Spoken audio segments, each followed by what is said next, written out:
आपल्या राजगुरुनगरमध्ये सन 2025मध्ये जो पूर आला होता त्याचा हा व्हिडिओ आहे। त्यानंतर जवळच असलेला ससा मला दिसला आणि तो पळून गेला होता। त्यानंतर माझे मित्र बेल पार्टीसाठी मला बोलवलं होतं। त्यानंतर मी तेथे गेलो होतो। हा आमचा बोका आहे। त्यानंतर मी माझ्या मित्रांच्या सोबत बसलो होतो। काही दिवसांनी आम्हाला एक मांजर सापडलं। ते मांजर घेऊन आम्ही घरी आलो आणि त्याच्यासोबत फोटो काढलं। त्याच्यानंतर त्याला आम्ही खायला प्यायला सुद्धा दिलं होतं।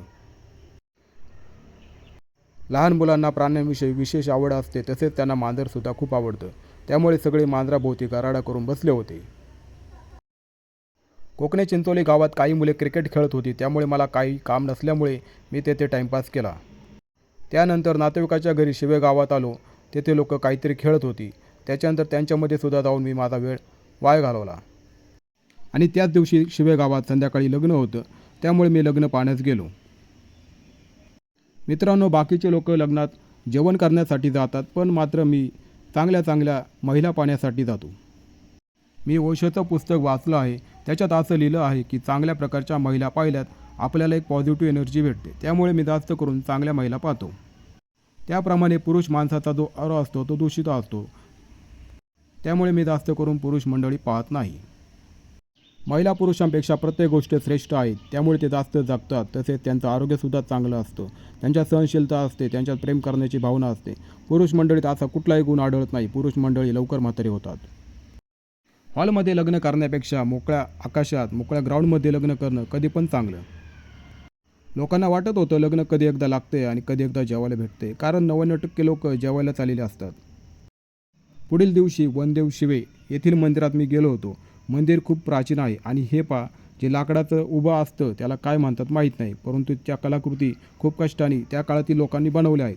असं काही नव्हतं की त्या काळातील लोकांना काही कामं नव्हती म्हणून टाईमपास केला। त्यातील काही कलाकार लोक होते, त्यामुळे त्यांनी असा उद्योग करून ठेवला आहे आणि हे खूप चांगलं आहे। वनदेव मंदिर हे शंकराचं मंदिर आहे, परंतु कुलूप असल्यामुळे मला पाहायला मिळालं नाही। ह्या प्रकारच्या कलाकृती आजच्या काळातील माणसांना जमणार नाही। त्या काळातील लोकांनी दगडाला सुद्धा आकार दिला।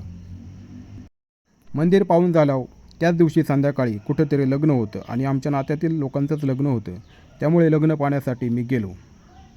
मला त्यातील लोकांनी व्हिडिओ काढण्यास लावलं। आधीच माझ्या फोनमध्ये मेमरी खूप कमी असते, मला खूप ॲडजस्टमेंट करावी लागते। माझ्याकडे पेनड्राईव्हसुद्धा आहे, त्याच्यातसुद्धा मी कॉपी पेस्ट करतो आणि मी त्यांचा व्हिडिओ काढला।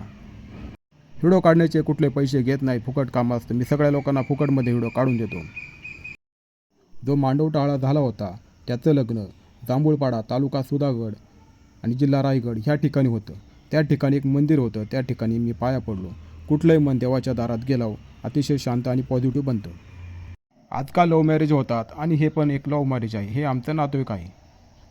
नातेवाईकांनी चांगली मुलगी पटवली आहे आणि हे मुलगी पटवणं खूप मोठं काम आहे। शाळा शिकण्यापेक्षा मुलगी पटवा। आजकाल दररोज कुठं ना कुठं लग्न होतात आणि दररोज कुठं ना कुठं काहीतरी होतंच। याने माझा मोबाईलचा कॅमेरा खराब झाला असता म्हणून मी व्हिडिओ काढण्याचं टाळलं, तरी पण थोडासा व्हिडिओ काढला। त्यानंतर पुढील दिवशी मुलं क्रिकेट खेळत होती आणि क्रिकेट हा माझा एक आवडता खेळ आहे। लहानपणी खूप क्रिकेट खेळलं, परंतु आता मी क्रिकेट खेळणं बंद केलं, कारण मला जोडीदार भेटत नाही। त्यानंतर कालच आणलेलं मांजर खूप छान आहे। ते कुठं पण फिरत होतं आणि नवीन घर असल्यामुळे ते जास्त करून नवीन जागा पाहत होतं। त्याला त्यांनी थोडं दूध दिलं, त्याच्यानंतर ते थोडं बसलं। त्याच्यानंतर हे पहा, वय 75 आहे, तरी पण ते लहान मुलासारखे वागत आहे, अजून ते बालिश आहे। ह्या दोन मुलींना मांजराची खूप आवड आहे, त्यामुळे त्यांना हे मांजर मीच आणून दिलं आणि पहा मांजरासोबत कसं फोटोशूट करत आहे। पुढील दिवशी कुरकुंडी गावात गेलो, तेथे दत्त मंदिराच्या पाया पडलो। मंदिराच्या बाहेर आजसुद्धा कुठं ना कुठं लग्न होतं। सगळे लग्न उन्हाळ्यात का ठरवतात काय माहिती। आधीच खूप ऊन होते, त्याच्यात खूप ऊन असतं। हिवाळ्यात लग्न ठरली पाहिजे। गावात अजूनही जुन्या काळातील घरं शिल्लक होती आणि जुन्या काळातील घरं पाडाची म्हणजे दगड आणि मातीची असायची। त्याच्यानंतर कौलाची, मग पत्र्याची, आता स्लॅबची घरं आहेत।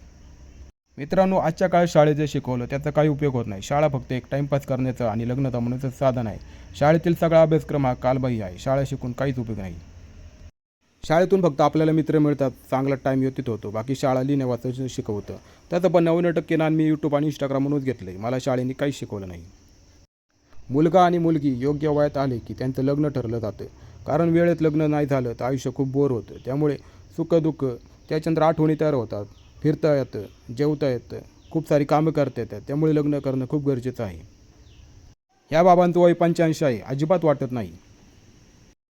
त्यानंतर बदलवाडी गावात फ्लॅट होता आणि फ्लॅटमध्ये लोक काय करत असतात काय माहिती दरवाजा लावून. काय चालतं तुम्हीच सांगा. त्यानंतर तळेगाव दाभाडे येथील दत्त मंदिरात गेलो आणि मंदिर अतिशय छान आहे. तेथे जाऊन मी काहीतरी मागितलं. तुम्हीसुद्धा काहीतरी मागा. खूप छान असं मंदिर होतं.